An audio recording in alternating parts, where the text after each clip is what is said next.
Magandang araw at maligong bagong taon po sa ating lahat. Ngayong unang araw ng taong 2026, ang Pilipinas Weather ngayon ay buong pusong bumabati sa inyo mga kababayan ng isang masagana, mapayapa at ligtas na bagong taon. Dalangin po namin ang patuloy na pagsama at pag-iingat ng ating Panginoon at maranasan natin ang kanyang pagpapala sa ating buhay, relasyon, pamilya at mga hanap buhay. Higit sa lahat, naway pagkalooban tayo ng lahat ng mabuting kalusugan sa buong taong ito.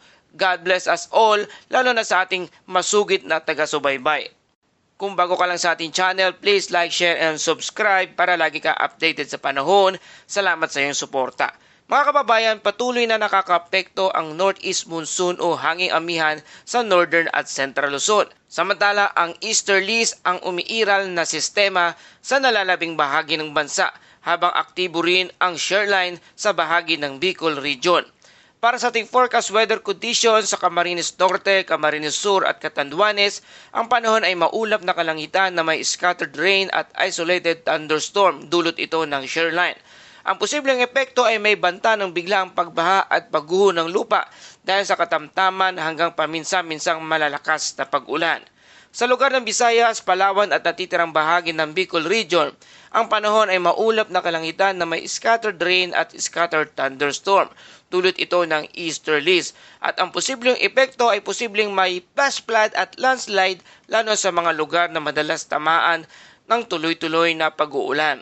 Sa lugar ng Mindanao at natitirang bahagi ng Mimaropa, ang panahon ay bahagyang maulap hanggang maulap na kalangitan na may isolated rain shower o thunderstorm.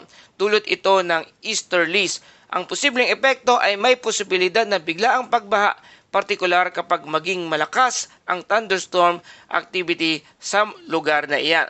At sa Metro Manila at natitirang bahagi ng Luzon, ang panahon ay bahagyang maulap hanggang maulap na kalangitan na may isolated light rains. Dulot ito ng northeast monsoon o hanging amihan. Walang inaasahang malaking epekto, ngunit nananatiling handa sa panakanakang ambon. Para sa ating forecast wind and coastal water conditions sa hilaga at silangang bahagi ng Luzon, ang lakas ng hangin ay katamtaman hanggang malakas at ang direksyon ay hilaga hanggang hilagang silangan. At ang kondisyon ng dagat ay katamtaman hanggang maalon na may taas na 1.5 hanggang 3.1 metro ang taas. Pinapayuhan ang maliliit na sasakyang pandagat na iwasan ang paglalayag sa mga oras na ito. Sa natitirang bahagi ng Luzon, ang lakas ng hangin ay mahina hanggang katamtaman at ang direksyon ay hilaga hanggang hilagang silangan. Ang kondisyon ng dagat ay banayad hanggang katamtaman at ang taas ng alon naman hanggang 0.6 hanggang 2.5 metro ang taas. Sa natitirang bahagi ng bansa, ang lakas ng hangin ay mahina hanggang katamtaman.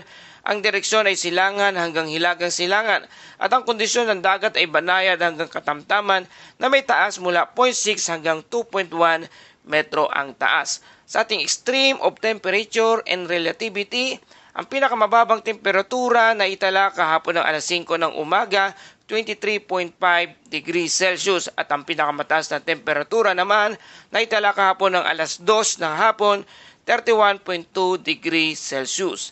At ang araw ay sisikat mamayang alas 6:21 ng umaga at lulubog naman ito mamayang alas 5:37 ng hapon. Sa ating mga kababayan, habang tayo ay nagdiriwang ng bagong taon, manatili alerto sa biglaang pag-ulan at thunderstorm.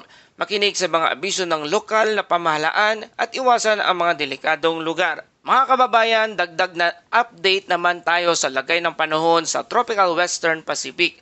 Sa ngayon, nananatiling kalmado ang sitwasyon sa West Pacific. Wala tayong binabantayang aktibong bagyo at payapa pa ang tropical activity, kaya ito ay maituturing na magandang balita sa ating lahat.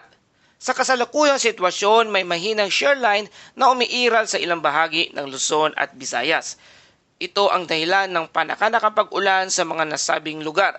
Mayroon ding mahina at hindi organisadong easterly wind sa bandang timog ng rehiyon. Ngunit hindi ito nakakabahala at walang senyales ng paglala sa ngayon. Tingnan naman natin sa mga susunod na araw. Narito ang mga inaasang pagbabago sa panahon. May paparating na cold surge mula Biyernes hanggang Sabado. Dahil dito, posibleng mabuo muli ang shoreline. Mas mabigat na ulan at posible sa Southern Luzon at Northern Visayas. Northern Luzon at Guam, mas tuyo ang kondisyon. Pati Hainan at Vietnam. Inasahang may pahinga muna sa ulan sa mga ilang araw. At ayon sa Climate Prediction Center, may below average rainfall na inasahan para sa Northern Luzon sa extended outlook. Walang nakikitang bagyo sa long range model sa kasalukuyan. Isa itong positibong senyales na nananatiling tahimik ang tropical. Paalala, bantayan pa rin natin ang shoreline mula Sabado hanggang Linggo, lalo na sa Southern Luzon at Northern Visayas. Sa kabuuan, kalmado at tahimik ang Tropical Western Pacific sa ngayon. Kaya maganda na i-enjoy natin ang panahon kasama ng ating pamilya, walang nakikitang anumang banta ng sama ng panahon. At dako naman tayo sa ating Bible verse of the day mula sa Isaiah chapter 43 verse 19. Ang sabi, "Masdan mo, ako ay gagawa ng isang bagong bagay. Ito'y nagaganap na. Hindi mo pa ba makita? Gagawa ako ng isang daan sa gitna ng disyerto at magkakaroon ng ilog sa lugar na ito." Mga kababayan, habang sinisimulan natin ang taong 2026, pinapaalalahanan sa atin ng Diyos na siya ay gumagawa ng bago.